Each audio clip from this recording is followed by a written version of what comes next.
Chair, in accordance with the standing orders of Parliament, I wrote a letter to you yesterday requesting to attend the committee as a friend of the committee.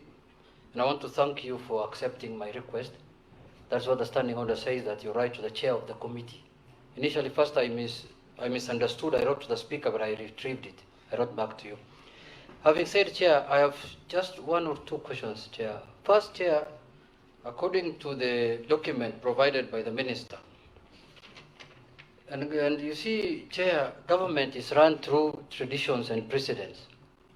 And the previous traditions and precedents, Mr. Chair, have shown that the former holders of the office of the Vice President or Deputy President had very few numbers of policemen or women, 22, 24, 12.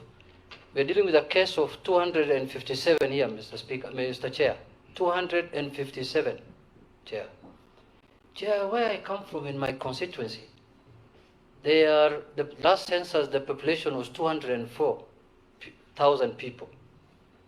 And the number of police officers who are there are not more than 70, 80 in my constituency. When I divided that by these 204, one police officer is guarding 3,300 people in a day. Especially the night is worse. One policeman is guarding in my constituency 3,300 people, Mr. Chair. And here we are discussing 257. My question actually is not about the law now, because we have all agreed there is no law that guides how to assign a policeman to VIPs. But it's a question of morality.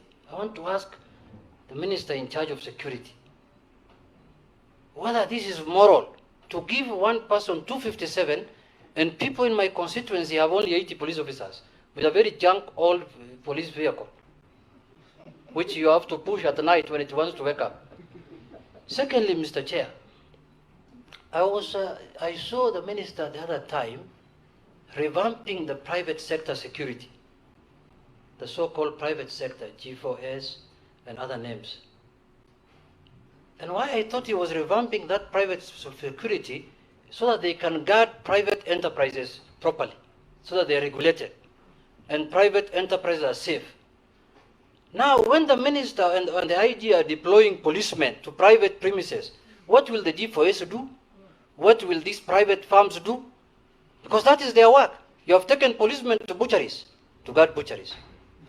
Surely, what will this? We have over 100,000 employees in the private sector, in the private, these private security firms. What will those officers do if you are deploying to every hotel, every butchery, a farm in Taita Taveta, 2,500 acres of land with cows? You are deploying policemen there, hotels, policemen, everywhere policemen. What will these private citizens, what will they guard, Mr. Speaker, Mr. Chair? So I want to ask him, how moral is that also? My question is based, laws are made to guide morality. Let's leave laws alone. Let's now go to the morals of our society. Whether it is moral to deploy a policeman to guard your private enterprises when we have over 100,000 Kenyans who are employed to do the kazi of private security. Lastly, Chair, it's very surprising that we have Kenyans who are not properly secured. Cattle wrestling in the Rift Valley, theft everywhere.